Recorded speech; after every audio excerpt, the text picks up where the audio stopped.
Guys, check that out. Use the code Hightop to double your deposit and put that money on the Gators, because I think the 5, and we're going to get into the pick'ems here eventually, is an absolute shoo-in.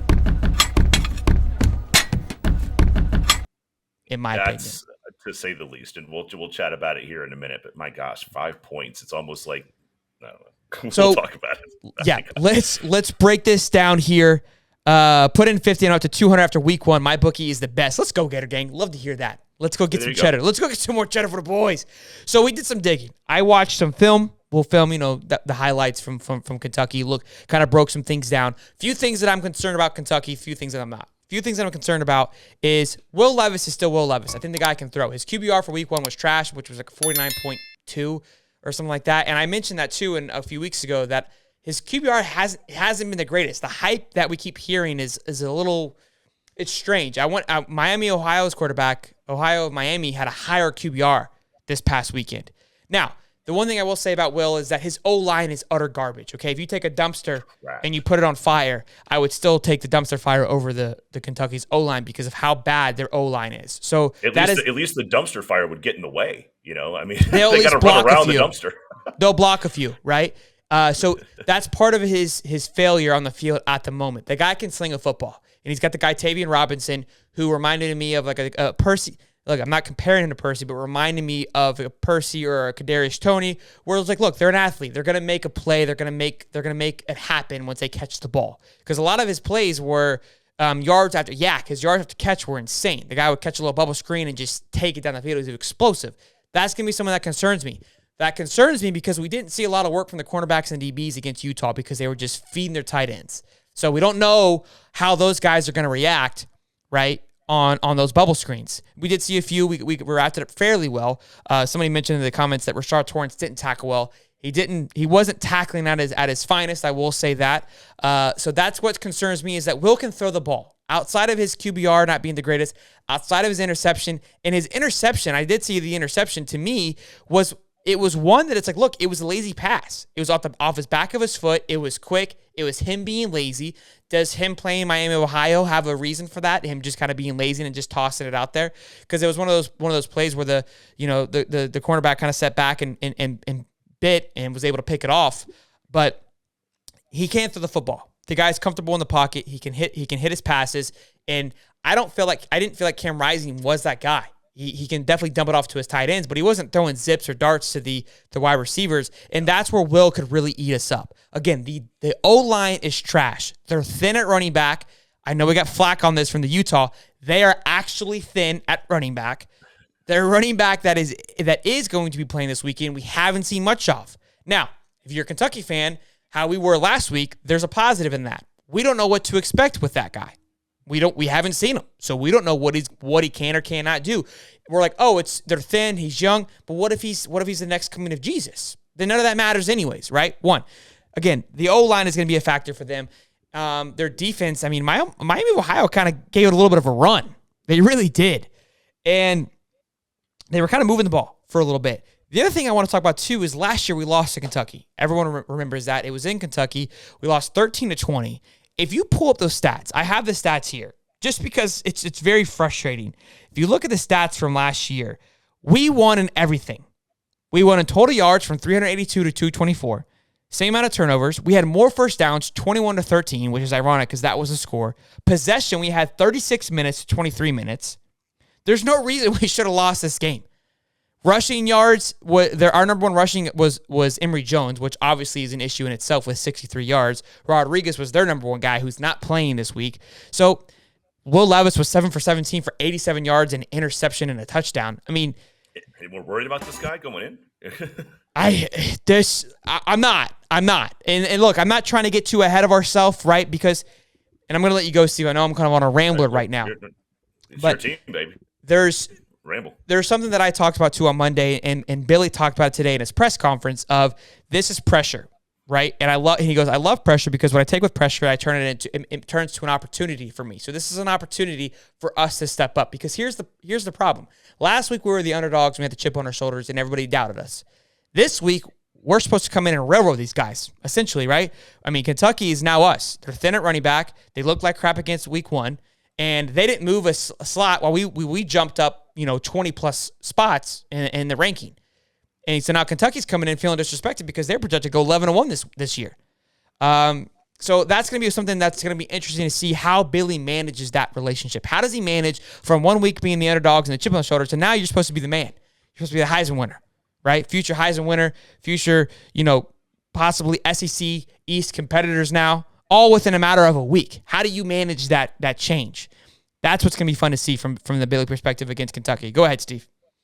No, and to real fast to that point, that is one of the hardest things for any head coach to do is to keep the team engaged at a high level, regardless of the competition across from you. Now, look, this is conference play for you guys, so it's not a situation where they're just going to completely check out. But you do feel like you've got a significant athletic advantage here. So, but that's what the great coaches do. The great coaches keep the team playing at a high level, regardless of what helmet is on the other team week after week after week. But I don't doubt that Billy can do that. Look, this is still really new for Billy, right? I'm not new for Billy, but it's new for the players. It's new for him as the coach. It's new for the fans. I don't think there's going to be a drop off. They're going to keep that momentum very high, regardless of whether or not Kentucky has the athletes on the field with you guys. But a couple things, just kind of to your point. Look, Levis is Levis. I think he's going to make some plays. I don't think that Levis is going to be in the position to be as efficient as maybe Cam Rising was last week. The way that they use that 2 tight end set is really impressive to get the ball out of his hands and to keep the offense efficient and ahead of the sticks. And I think Will Levis is going to have a really hard time with your pass rush. Taven Robinson, a great wide receiver, athletic. I want to say he's from IMG Academy, senior, so he's got a lot of experience. But here's where things are going to get pretty ugly for the Wildcats. So one, it's in Gainesville. That's going to be a big part of it too, because that momentum is going to stay high with the crowd around it as well. Just sold out, by the way. I don't doubt that in the least. But look, they've got a linebacker in Jordan Wright, who is a huge question mark on whether he can even get on the field. Their other linebacker, Trevin Wallace, they're saying is going to be ready to play, but he's also been pretty dinged up. And so you're down 2 linebackers, you're 2 starting linebackers, if I'm not mistaken, against a team that has 4 running backs coming in on the depth chart, which may very well be why there's 4 running backs on the depth chart now, because they don't have any linebackers. And then you got to figure out how you're going to cover Anthony Richardson with your backups, right? So that's not the easiest thing. And then, what does a team that doesn't have the athletic prowess of their opponent do? They typically rely on the running game. But they can't do that. Ramon Jefferson tore his ACL. He was going to be one of their more senior tenured players. Chris Rodriguez hasn't played a down since he got popped for a DUI. And then the guy that you mentioned, their younger guy who's going to be plug and play right now because they're down 2 running backs, Jatwan McClain, if I'm not mistaken, he left the game early against Miami of Ohio, and they haven't really announced what his playing status is going to be. Kawavius Smoke is the guy that's going to be the running back, as from my understanding, on Saturday. But that's just a lot of depth to lose at running back, for sure. And then ask a quarterback. Look, Will threw for 300 yards, so the guy can sling it. So I think they're going to. I mean, I'm not. That's working my concern. It looks like we have a Kentucky fan in here, Justice Henderson. Kind of talking a little jazz here. Says, you realize Kentucky has better tight ends than Utah, right? But you also realize that their offensive lineman, again, is a dumpster fire, right? You realize that too. And they looked pitiful against Miami of Ohio. I'm not here to roast Kentucky. I'm here to give like a genuine, response to this. And Aaron, welcome. Way to become a member. Perfect timing, baby. Let's go. But look, Kentucky's supposed to be 11-1. They didn't look like an 11-1 football team on Saturday. And you have some reason to say that Florida is overreacting a little bit. As Florida fans, that's what we do, big dog. Buckle it in. We're going to get buck nasty when we get a big W. We heard all year long how Florida's going to suck and that Utah was going to roll us. We get a W. We may not be handling ourselves as one should. We might be a little over the top. Look, us being ranked 12th, I'm going to be perfectly honest with you. It's exciting, but I don't give a shit. It means nothing. I know that it means nothing. I would prefer to stay unranked because that's just another chip that we can put on the shoulder I get to eat later on, okay? The rankings mean nothing. All that matters is if we make it to the SEC championship and win that B, we're going to the Natty. So, or going to the playoffs. So I don't care about rankings. I really don't. Like, it's fun to see it. For the fact that we're ranked 12th shows how much of a disaster the ranking system is. It's a joke. It really is. For us to say that it's not, even as Florida fans, would be crazy. And the membership is just rolling, my boys. Justin there. I gotta add them to the giveaway here. Aaron and Justin. I love it. Thank you guys for Justin. Yep. For becoming members. Welcome in, guys. Welcome in. Welcome to the family. Make sure that you guys, if you're a member, make sure that you guys jump on the Discord. We've got links in the link. Chat. People are having issues with it, and I'm gonna resend the link in the membership. I'll send it tonight so you guys can join. But yeah, I don't look. Dumpster fire is a stretch. 5 guys are starting their first games. Okay, well, I mean that's part of it. Look, they didn't look great. I mean, Will got sacked like 5 or 6 times against Miami of Ohio. Anthony got sacked 0 times against Utah. Now, we didn't get any sacks either, so let's not get it twisted. But for the fact that you're coming into the swamp after you're supposed to be 11-1 and Florida's favored by 5, that's to speak a little bit of volumes there. I think that was the game plan though with Rising, is they didn't want to completely come after the kid because it one blown blitz, or if somebody gets out of a lane, the kid's got the ability to take it off with his feet. I think that was the entire design, was to keep everybody in front of him and make the kid have to use his arm to beat you. He says they're hanging. Justin says hanging 90 on you bitches. Justin, if you do, I want to see you back in here. If you don't, I want to see you back in here. Okay? I don't want you in here barking on a Wednesday afternoon and not see you later on, because Utah fans, I saved the receipts. Now, Utah fans were much more classier because at least subscribed and became, part of the family and enjoyed what we were talking about. And they roasted. I don't mind you talking your smack, but just be prepared. Like, I better see you come Sunday morning. And hey, good or bad, I want to see you. All right? I want to see you in here. We take all the heat. All right? Look, I think it's going to be a good game. Utah didn't impress me. Utah's supposed to be 11-1. All I'm saying is they didn't look like an 11-1 football team. What I'm looking at from last year to this year, they're supposed to be better. Last year, they didn't steamroll us last year. They shouldn't have won last year. Oops, I hit my hands, get a little excited there.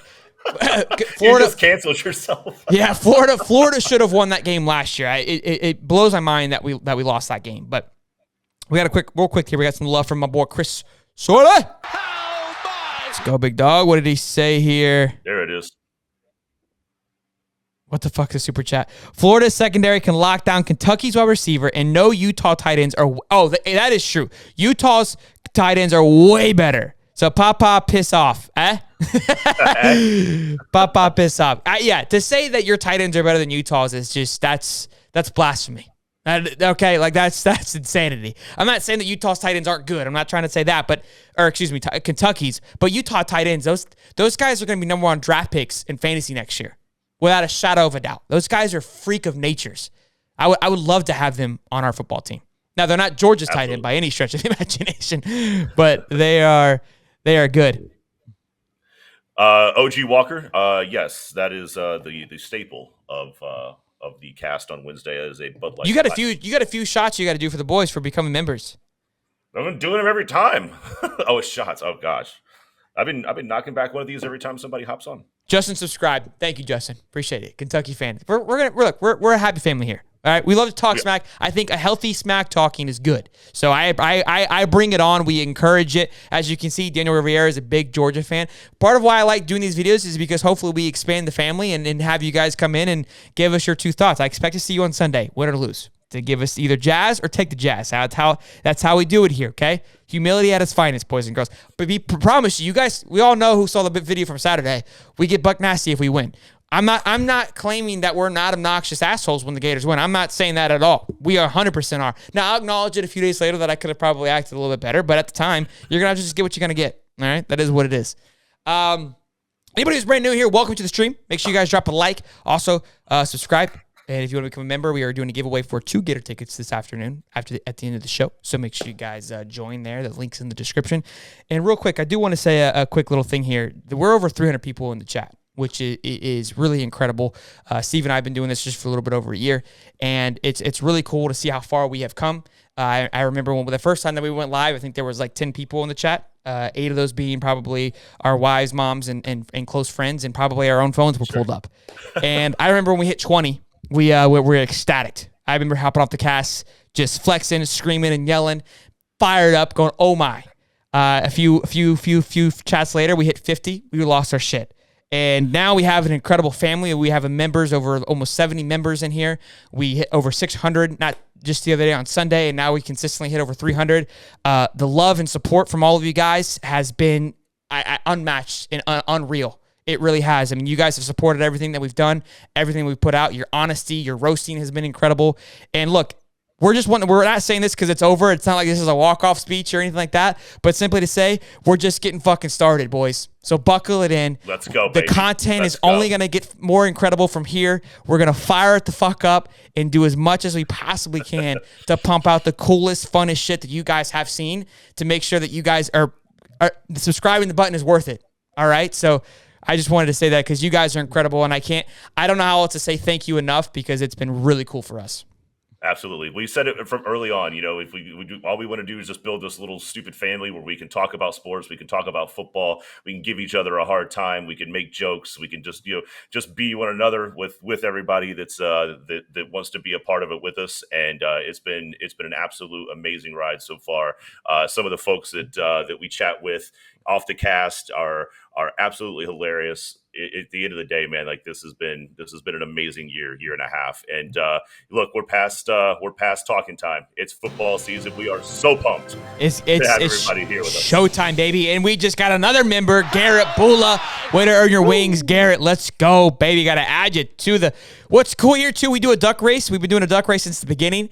The duck race allows only 100 people, and we just got another member. Oh, that's Andrew. I think that's his second. It's his reunion. It's his 2-month anniversary. You're easy, Steve. Easy.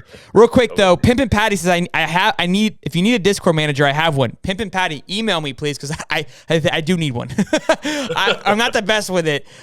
Email me at hightopsports2@gmail please .com. Let's go to the chat really quick. Let's see what you guys are saying about beating Kentucky. Gator Gang, Kentucky has beat us in like 40 years. Fuck your kitty cat. That's true. That's true. Baseball, cool. Florida clapping Kentucky. Look, I do want to say, I mean, we like Florida fans. We went from a really low to a big high where we're talking a lot of smack. So we look, we gotta be humble. We gotta stay hungry, and we gotta keep it one step at a time. I've seen a lot of things too where it's like, look, Kentucky shouldn't be this rival game. It shouldn't be like this. Kentucky used to be a warm-up game for Florida. I don't mind it being what it is. It's exciting that now Kentucky is good and it's not just a walkover game because, look, I like the close games. I enjoy for games to be tight. You know what I mean? Like, that whole thing, like, playing like a Vanderbilt every weekend, that's exhausting. Chad, welcome to the family, baby.